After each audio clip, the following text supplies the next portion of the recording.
Hola y bienvenido al podcast de Rehab and Performance CAF. Yo soy Daniel Pereira y este es un podcast especializado en entrenamiento oclusivo.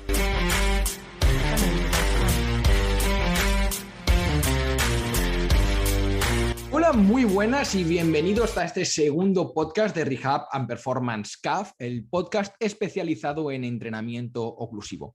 Hoy quiero hablaros de las diferentes modalidades de aplicación o de uso que tiene el entrenamiento oclusivo y quién puede beneficiarse de esta metodología de entrenamiento. Y es que tanto si eres entrenador, eres kinesiólogo, fisioterapeuta, independientemente de tu área de expertise o básicamente tu nicho de trabajo, el entrenamiento oclusivo va a tener un papel bastante importante en tu día a día, o por lo menos tienes que saber las posibilidades que te ofrece esta metodología de entrenamiento. Es por ello que una de mis máximas siempre es que, el entrenamiento oclusivo no viene a sustituir ninguna metodología de entrenamiento o el entrenamiento tradicional, pero sí que deberías contar con esta herramienta de trabajo en tu caja de herramientas, valga la redundancia. Entonces, yendo un poco al grano, porque los capítulos de estos podcasts van a ser bastante breves y concisos para daros la información que necesitáis, la primera pregunta que podemos responder es: ¿quién puede beneficiarse del uso del entrenamiento oclusivo? Si pegamos un vistazo a toda la literatura publicada, desde los años 70, especialmente del 2000 en adelante, vemos que podemos encontrar literatura en relación al uso del entrenamiento oclusivo en deportistas, el uso del entrenamiento oclusivo en poblaciones especiales, por supuesto, el uso del entrenamiento oclusivo en rehabilitación. Después tenemos toda el área de fitness, especialmente la ganancia de fuerza y masa muscular con ese objetivo estético. E incluso tenemos algunos estudios muy interesantes y muy curiosos donde están empezando a ver el uso del entrenamiento oclusivo en astronautas.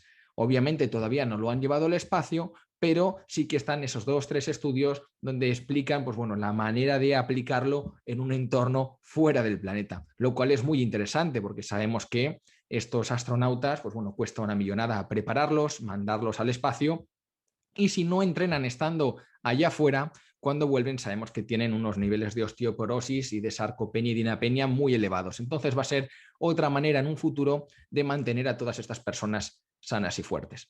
Así que, como podéis ver, el ámbito de aplicación es muy amplio. Por supuesto que la evidencia científica va a estar mucho más respaldada para todo lo que es fuerza y ganancia de masa muscular.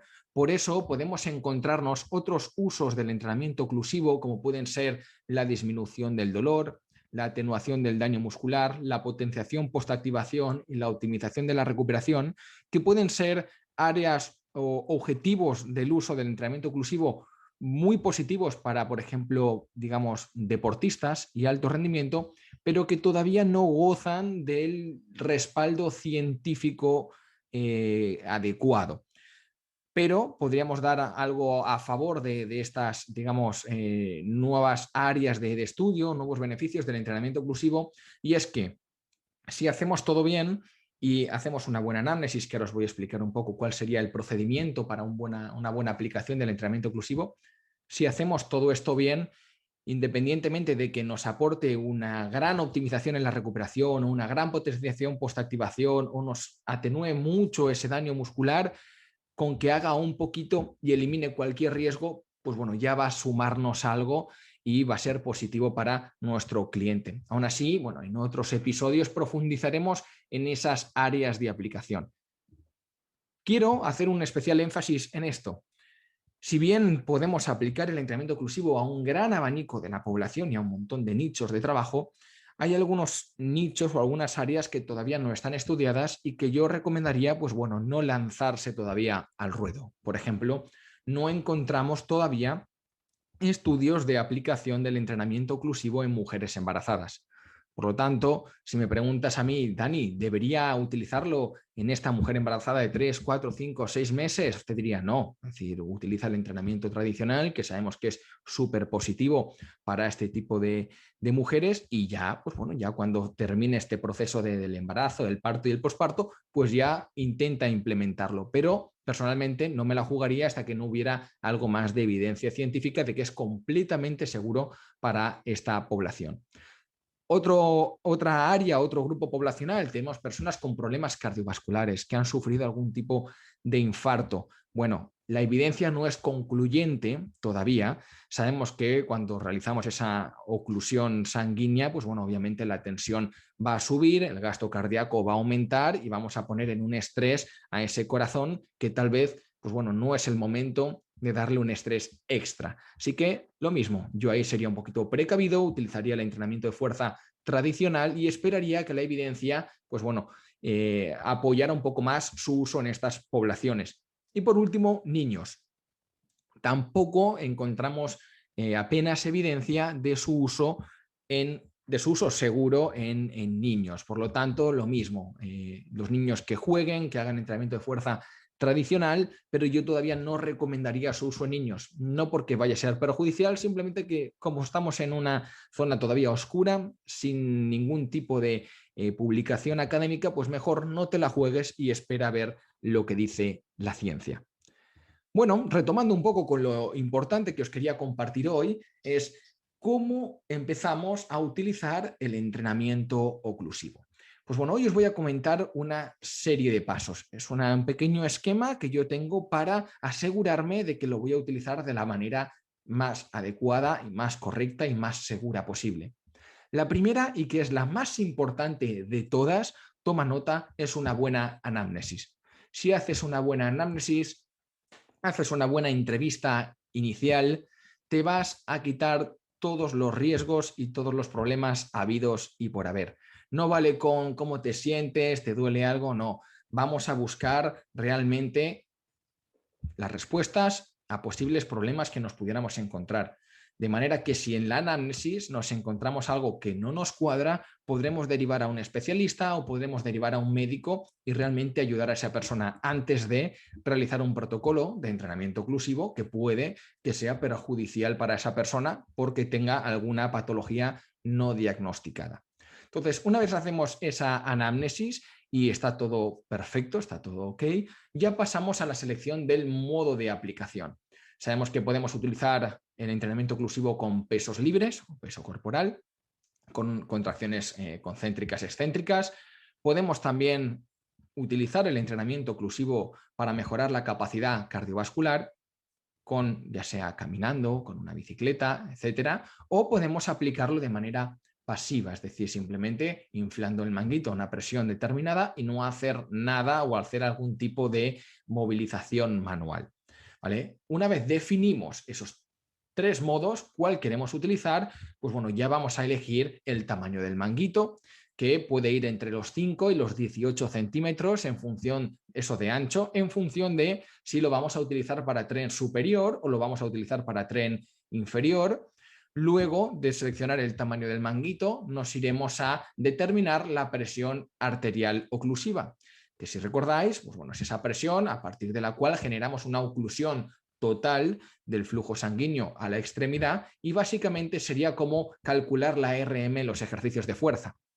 Porque a partir de ese valor en milímetros de mercurio que obtengamos, vamos a determinar entre el 40 y el 80%, entre el 50 y el 80%, o el porcentaje que consideréis o que diga la literatura para utilizarlo en las diferentes vías que he comentado. Entrenamiento cardiovascular, entrenamiento con pesos libres o una aplicación pasiva. Ya hablaremos bien de las diferentes maneras que tenemos de calcular esta presión arterial oclusiva y de cuál es la que deberíamos utilizar los entrenadores, fisios y kinesiólogos. Eso en próximos episodios. Y bueno, una vez ya tenemos esto, lo que tenemos ya que definir es cuál es el protocolo de entrenamiento que nosotros queremos implementar. Si nuestro protocolo es con pesos libres, con un objetivo de la ganancia de fuerza, de la ganancia de masa muscular, pues bueno, la carga que deberíamos utilizar va entre un 20 y un 50% de la RM, del ejercicio de fuerza que queramos implementar. El volumen, básicamente el protocolo va a ser siempre el mismo, 30, 15, 15, 15, 30 repeticiones de manera continua con un tempo 2-2, aunque si metemos más ejercicios dentro de la sesión se podría utilizar una cadencia pues, bueno, más normal de 1-1, no habría mayor problema con eso. La recuperación, pues tendríamos primero 30 repeticiones, haríamos una recuperación entre 45 segundos a 1 minuto y luego tendríamos esos 3 bloques de 15. Esos 3 bloques de 15 van a ir separados de 30 segundos de pausa. Por lo tanto, tenemos 75 repeticiones bastante cañeras. Con poco descanso, vamos a notar ahí ese estrés metabólico, esas extremidades trabajando al 100%, ardiendo, no es una sensación muy agradable, pero es básicamente lo que tenemos ahora estudiado y evidenciado en la literatura, que funciona y funciona muy bien. Luego, si utilizamos la aplicación con ese ejercicio cardiovascular, ese componente aeróbico, deberíamos utilizar una intensidad inferior al 50% del VO2 max o la frecuencia cardíaca de reserva. ¿Cuánto tiempo? Pues entre 5 y 20 minutos, aunque también estamos viendo que puede ser estos 5 o 20 minutos de manera continua o intervalada. Están apareciendo ahora nuevos estudios del uso del HIIT y el entrenamiento oclusivo. Por lo tanto, esto lo iremos ampliando en próximos episodios para que veáis pues bueno, que se puede todavía desgranar un poquito más y se puede exprimir un poquito más la utilización con ese componente cardiovascular. Y luego ya si hablamos de su aplicación pasiva, pues básicamente deberíamos inflar el manguito a la presión determinada, ahora os diré cuáles son esas presiones de inflado, durante 5 minutos y luego descansaríamos durante 3 o 5 minutos, es decir, inflaríamos esos 5 minutos y luego al finalizar ese periodo de tiempo vaciaríamos el manguito, eliminaríamos la presión para luego volverlo a inflar de nuevo. Eso lo repetiríamos, pues bueno, entre 2 o 5 series, más o menos es lo que se puede recomendar en la literatura. Con respecto a las presiones, nos podríamos ir a un 50 hasta un 80% de la presión arterial oclusiva para los ejercicios con peso libre. Nos podríamos ir a un 70 o 95% de la presión arterial oclusiva para esa aplicación pasiva del entrenamiento oclusivo y entre un 40 y un 80% de la presión arterial oclusiva cuando la actividad, el ejercicio es con ese componente cardiovascular, ya sea caminando, en bicicleta o corriendo. Pues bueno, hasta aquí el episodio de hoy. Ya conocéis estas 3 formas de aplicación, conocéis los porcentajes que debemos utilizar en relación a la intensidad, conocemos las series y las repeticiones, conocemos las presiones de inflado y también la recuperación. Así que es una buena manera de empezar, recordar, empezar con cuidado, empezar calculando bien la presión arterial oclusiva y respetando siempre la información y el conocimiento que nos aporta la literatura científica antes de experimentar con protocolos que todavía no están publicados. Un saludo y nos vemos en el episodio número 3.